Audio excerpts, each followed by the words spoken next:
បាទនៅក្នុងវីដេអូនេះយើងនឹងបន្តមេរៀន Object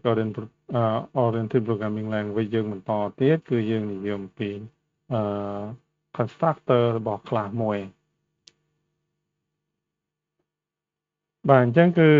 ជំហានដំបូងគឺយើងបង្កើតនៅ file ថ្មីមួយដោយចូល file new file ហើយ new java file class ហើយខ្ញុំដាក់ថា example 15បាទនៅក្នុងនេះយើងដាច់ខាតត្រូវមានmain method មួយបាទឥឡូវខ្ញុំដាក់ថានិយាយអំពី class constructor ឬក៏ថា constructor តែម្ដងក៏បានបាទនិយាយអំពី constructor បាទតោះអញ្ចឹងឥឡូវយើងលើកឡើងអំពីclass មួយដែលមានឈ្មោះថា circle ដូចមុនអញ្ចឹងបាទនៅក្នុងនេះគឺយើងមាន attribute ចំនួន2គឺ circle double តកតងជាមួយនឹង type ស្មើនឹង 3.14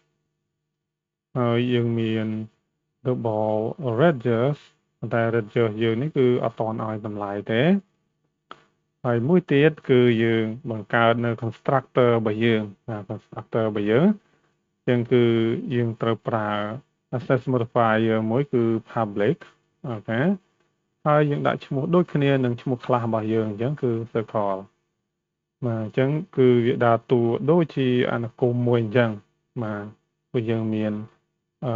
វងកញ្ចក់បើកបិទតកតងជាមួយនឹង parameter delimiter របស់យើងអូខេចឹងនៅក្នុងនេះគឺចង់បង្កើតជាអនុគមមួយដែលមានឈ្មោះដូច class យើងអញ្ចឹងហើយអនុញ្ញាតឲ្យយើងបញ្ចូលតម្លៃ radius នេះស្រេចនឹងចិត្តបានខ្ញុំដាក់ថា double radius អូខេចឹងនៅពេលនេះគឺយើង set radius ដែលជា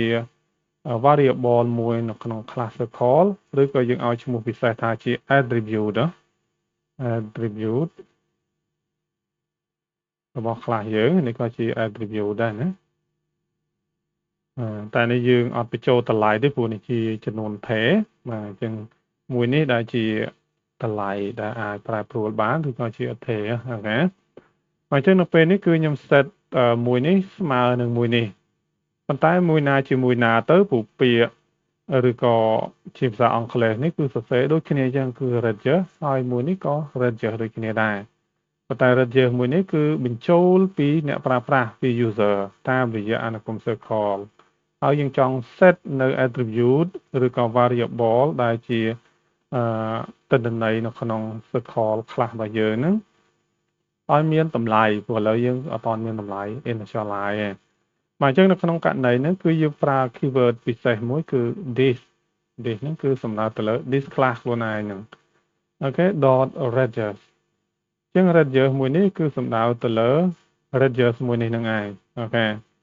បាទបន្តទៀតគឺស្មើជាមួយនឹង radius បាទអញ្ចឹងគឺនៅពេលនេះ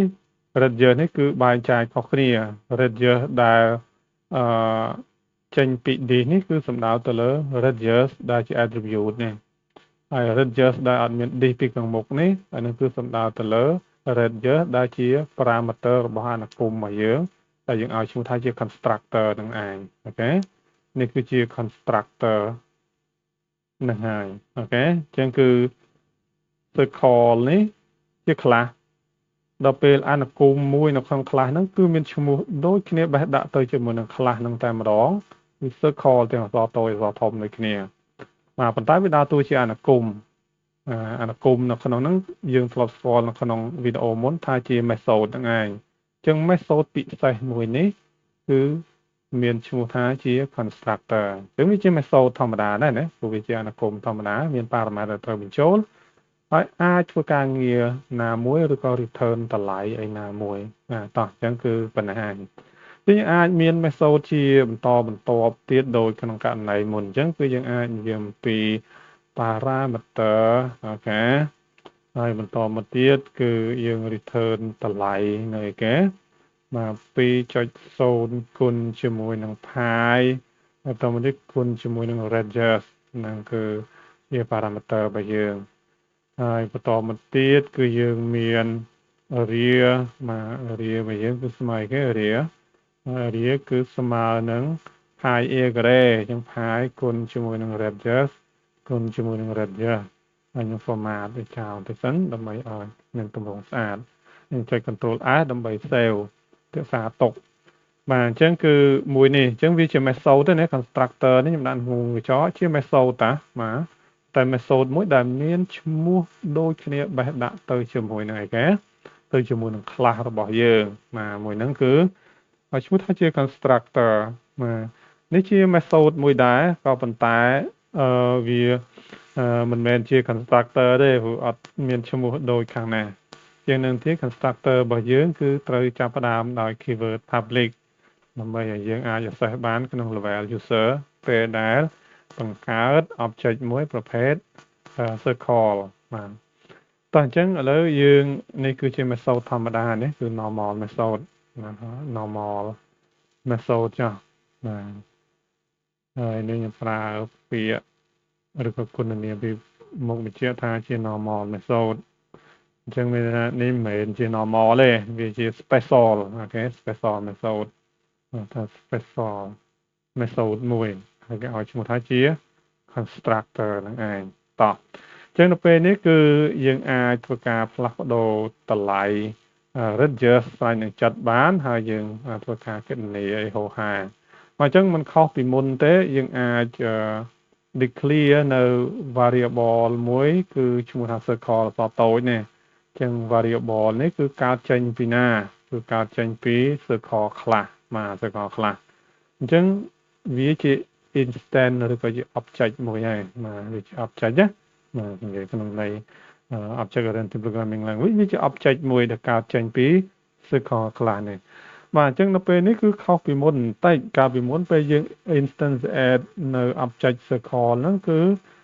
circle របស់យើងអត់មានឃើញ hint ឬក៏សេចក្តីណែនាំថា radius ឲ្យត្រូវបញ្ចូលតម្លៃអញ្ចឹងទេតែឥឡូវគឺមានអញ្ចឹងយើងគ្រាន់តែវាយចំនួនមកទីហៅថា2.0 អូខេមកតមកទៅចុងអស់យើងខាន់បាទតោះឥឡូវយើងសាកល្បងprint out នៅព័ត៌មានមួយចំនួនរបស់ circle ហ្នឹងវា circle.type បាទហ្នឹងជា attribute របស់វាណាបាទហើយមួយទៀតគឺ circle.radius បាទអញ្ចឹងគឺយើង access ទិន្នន័យដែលជា variable នៅក្នុង class circle ហ្នឹងអាហ្នឹងគឺជា attribute ដែរបាទនេះ pi ហើយនឹង radius ហ្នឹងគឺជា attribute ចំណែក method រំលឹកឡើងវិញគឺជាអនុគមនៅក្នុងថ្នាក់មួយហ្នឹងអញ្ចឹងយើងអាចដាក់ sout circle ហើយ dot parameter ហើយបន្តមកទៀតគឺ circle dot area បាទតោះពេលពេលនេះគឺយើងអាចផ្លាស់ប្ដូរតម្លៃអ្វីដែលជាលក្ខណៈពិសេសគឺយើងអាចផ្លាស់ប្ដូរតម្លៃ attribute radius ហ្នឹងតាមរយៈ parameter របស់ constructor របស់យើងបាទអញ្ចឹង circle នេះគឺជា constructor ណាបាទអញ្ចឹងគឺមានឈ្មោះដូចគ្នានឹងថ្នាក់របស់យើងអញ្ចឹងតោះអញ្ចឹងគឺអ្វីៗហាក់បីដូចជារៀបរយនឹងត្រូវតាមតក្កវិជ្ជាអស់ហើយអញ្ចឹងយើងចាប់ផ្ដើម compile និង run បាទបំលែងកូដរបស់យើងហើយនឹងដំណើរការបាទអញ្ចឹងយើងចុច control backtick ដើម្បីបើកផ្ទាំង terminal របស់ខ្ញុំកំពុងតែ run Windows PowerShell ខ្ញុំចុច control L គឺ shortcut ដើម្បី clear នៅ console output របស់យើងនេះឬក៏ terminal របស់យើងតម្រៀប compile ខ្ញុំប្រើថា javac example.5.java ហើយបន្ទាប់ពី compile រួចយើងអាច run វាដោយប្រើ java example.5 នេះគឺជាលទ្ធផលរបស់យើងហើយ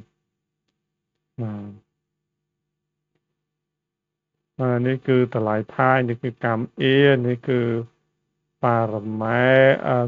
parameter ហើយនេះគឺជា area តែតម្លៃដូចគ្នាអញ្ចឹងប្រហែលខ្ញុំច្រឡំរូបមន្តខាងក្រោមណាអូខេមើលសិនអូអត់ច្រឡំទេដោយសារតែនេះ2តម្លៃនេះគឺស្មើ2ដែរអញ្ចឹងឃើញតម្លៃហាក់បីដូចជាស្មើគ្នានឹងចែកដតដោយសារយើងយកកម្មយើងស្មើ2តែឥឡូវយើងកម្មយកស្មើនឹង5ចុះអូខេ save ម្ដងទៀត យើងចាប់ផ្ដើម compile clear ទៅ control L Java នេះ control 15 Java ហើយ Java example 15នេះនេះគឺឃើញចេញជាលទ្ធផលហើយបាទអញ្ចឹងយើងឃើញជាលទ្ធផលនេះគឺ parameter របស់យើងនេះ parameter របស់យើងឃើញស្មើនឹងប៉ុណ្ណាហើយចំណែកarea យើងឃើញប៉ុណ្ណាអញ្ចឹងឃើញតម្លៃខុសគ្នាណាបាទអញ្ចឹងខ្ញុំ clone ចោលសិនអញ្ចឹងយើងបានស្គាល់ថាស្អីទៅជា constructor ហើយត្រឡប់មកវិញតោះ